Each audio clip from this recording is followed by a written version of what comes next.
Hello everyone, good morning. আজকে শনিবার আর রবি সকালবেলা অফিস বেরিয়ে গেছে। তারপরে আমি আর মেয়ে বেরিয়ে পড়লাম, যাচ্ছি বড় কাছারি।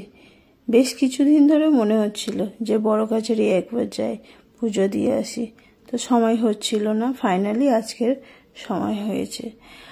আর আমার ইদানিং এত বাজে অভ্যাস হয়েছে, বাসে উঠলে ভয়ঙ্কর ঘুম পেতে থাকে, কেন জানি না। তো আমরা চলে আসলাম আমতলা। আর আমতলার লাইন দিয়ে বড় কাছারি যাওয়া যায়। এমনিতে এই রাস্তাটা ভয়ঙ্কর জ্যাম থাকে, তার উপর শনিবার আর মঙ্গলবার আরও অনেক ভিড় হয়ে যায়। কথা বলতে বলতে মা বাবা চলে আসলো। আর এই হচ্ছে আমার ভাই, আর এই হচ্ছে বোন, দুজনে। রূপসাকে তো তোমরা অনেকেই অনেকবার আমার ভিডিওতে দেখেছ। তো চলো বসা যাক, তারপরে বাবা বড় কাছারির নাম করে যাওয়া যাক। এই রাস্তা দিয়ে যাওয়ার সময় কত কথাই মনে পড়ছে। আগে আমরা যখন আসতাম তখন ওই লরিতে করে আসতাম। ওটা কি লরি বলে না অন্য কিছু বলে, আমার ঠিক মনে পড়ছে না এখন। তবে আমরা সবাই ওরকম আসতাম। আমাদের পাড়ার ওদিকে, আমাদের পাড়া না, আমাদের ওদিকে বাচ্চা হলে তার 6 মাসে যখন মুখে ভাত দেয়, তখন তার প্রথম পূজা হয় এইখানটাতে, বাবা বড় কাছারির কাছে। পূজা দিয়ে তারপরে তাকে মুখে ভাত দেওয়া হয়। এখানে আসতে আমাদের এত ভালো লাগতো, আমরা অপেক্ষা করে থাকতাম। যখনই কারোর একটা বাচ্চা হতো তখন আমরা অপেক্ষা করতাম যে কখন আমরা বড় কাছারি যাব, কবে সে 6 মাস হবে আর আমরা বড় কাছারি যাব। এই যে এরকম গাড়িতে করে আমরা আসতাম। এই যে গাড়িটা দেখলে, এরকম গাড়ি কিংবা এর থেকে আরো বড় গাড়িতে করে আসতাম। আর দুদিকে এরকম বড় বড় বিল্ডিং করা আছে। এদের একটাই শর্ত, এখানে বসা যাবে, গাড়ি রাখা যাবে, জল, বাথরুম সব কিছু ইউজ করা যাবে।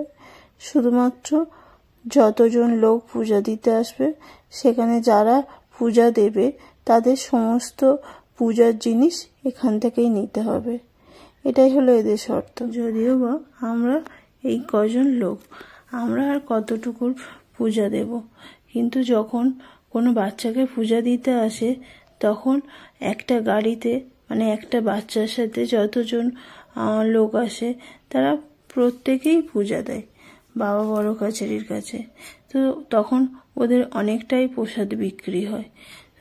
এখানে আমরা এখন রেস্ট নেব কিছুক্ষণের জন্য, আর এখান থেকেই আমরা পূজার জিনিসপত্র কিনব। দেখো উপরে এরকম ঠাকুর সব সাজানো আছে। যদিও বা সবাই বাড়ি থেকেই গোপাল বা রাধা যে যেমন মানসিক করে সে তেমন বাড়ি থেকেই নিয়ে আসে। তাও এখানেও আছে, তোমরা চাইলে এখান থেকেও নিতে পারো। আমাদের পূজার জিনিস নেওয়া হয়ে গেছে। ওই যে বললাম এখান থেকে, এখানে বসলে এখান থেকেই পূজার জিনিস নিতে হবে। তো পূজার জিনিস নেওয়া হয়ে গেছে। এখন আমরা জুতো খুলে ব্যাগ ট্যাগ রেখে যাচ্ছি পূজা দিতে। বাবা, আমরা সবাই স্নান করে এসছি, বাবা শুধু স্নান করবে, তারপরে আমরা সবাই পূজা দিতে যাব। আর তোমরা অনেকেই হয়তো জানো যে কিছুদিন আগে বাবা বড় কাছারির এইখানটায় দোকানগুলোতে আগুন লেগে গেছিল। এই যে দোকানগুলো দেখছো, এগুলোতেই আগুন লেগে গেছে। আর এখানে তো বোঝাই যাচ্ছে ওই যে পোড়া দোকানের পোড়া জিনিসপত্রগুলো এখনো আছে। অনেক দোকান পরিষ্কার করে আবার নতুন করে দোকান সাজিয়েছে, কিন্তু কিছু দোকান আবার পড়ে আছে যেগুলো কিনা ওই অবস্থায় আছে। এই ঘাটটা প্রথম থেকেই ছিল, ভিড় হওয়ার কারণে পরে এই দুটো ঘাট বাড়িয়েছে। যেহেতু শনি মঙ্গলবার তো প্রচুর মানুষ আসে। এখন আবার শুনেছি মানে সপ্তাহের মাঝখানেও অন্য ডেটগুলো, সেখানেও লোক আসে পূজা দিতে। এই ঘাট দুটোকে আলাদা করে পরে করেছে। এই ঘাটটাই হচ্ছে প্রথমে ছিল। আমার মেয়ে যখন হয়েছিল তখন আমি পুজো দিতে এসেছিলাম, বাবা মানত করেছিল, তো সেই জন্য বাবাই নিয়ে এসেছিল পূজা দেওয়ার জন্য। এখানে আমার দিদি আর আমি স্নান করে গন্ডি কেটেছিলাম। আর পুকুরটা দেখো কতটা বড়। ওই যে দোকানগুলো দেখছো ওই কর্নার থেকে আর এই ঘাটের এই কর্নার পর্যন্ত পুরো দোকানগুলো সব পুড়ে গেছে। কত মানুষের ক্ষতি হয়েছে ভাবো। এই ঠাকুর নিয়ে এসছে পূজা দেবে বলে। বাবা স্নান করছে।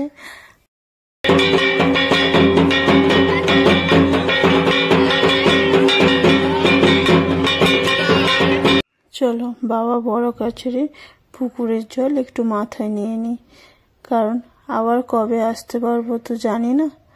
তবে মাকে বলছিলাম যে শীতের সময় আরও একবার আসবো।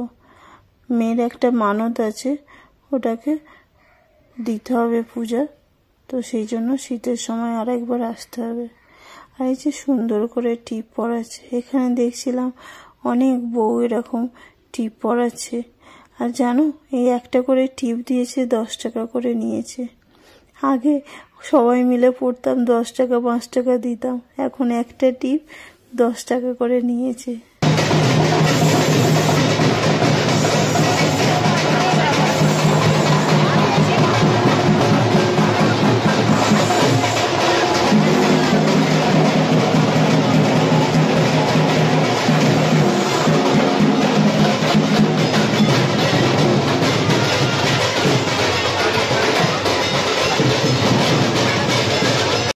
আজকে বিপত্তারিণী পুজো, তাই মন্দিরের এই চারপাশটা এতটাই ফাঁকা আছে। অন্য শনি মঙ্গলবার কিন্তু এরকম দৃশ্য দেখা যায় না। ভয়ঙ্কর ভিড় থাকে, যে কিনা মন্দিরে ওঠা তো দূরের কথা, এইখানে আমি যেখানে দাঁড়িয়ে আছি এইখানেও দাঁড়ানো যায় না, এত ভিড় থাকে। এখানে প্রচুর হরিণ লুট হয়। এখানে যে কাকুটা বসে আছেন ওনার থেকে 10 টাকার বিনিময়ে একটা কাগজ পেন নিয়ে বাবার উদ্দেশ্যে আমাদের সবার মনের কথা জানিয়ে একটা চিঠি লিখলাম।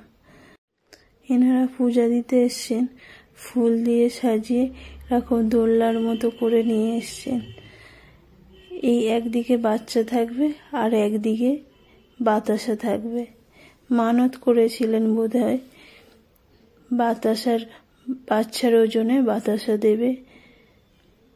বাচ্চাটা এত সুন্দর শুয়ে আছে, এই মুহূর্তটা তোমাদের সাথে শেয়ার না করে পারলাম না। বাচ্চাটা শুয়ে শুয়ে ভাবছে এটা হচ্ছে কি, সবাই আমার দিকে দেখছে। তারপর একটু খাওয়া দাওয়া করলাম। মা বাড়ি থেকে খাবার দাবার বানিয়ে নিয়ে এসেছিল। তারপরে খেয়ে দিয়ে আমরা একটু ঘুরতে বেরোলাম। যদিও বা এখানকার সমস্ত কিছুই আমার খুব চেনা, তাও একটু ঘুরে দেখা। কিছুই কিনিনি, তাও একটু দেখছিলাম। মেয়ে তো দেখছে। আমার মেয়ে যদিও বা অত বেশি বায়না করে না, ওকে বোঝালে বোঝে। এখনকার জন্য বাড়ি চলে যাব, আর এই আশা মনে নিয়ে যাব যে বাবা বড় কাছারি আবার কখনো সময় সুযোগ পেলে তোমার কাছে চলে আসব। বাবা বড় কাছারির কাছ থেকে বিদায় নিয়ে বেরিয়ে পড়লাম। আর আজকের এই ভিডিওটা এতটুকুই। তোমাদের কেমন লাগলো অবশ্যই জানিও। সাথে থাকো।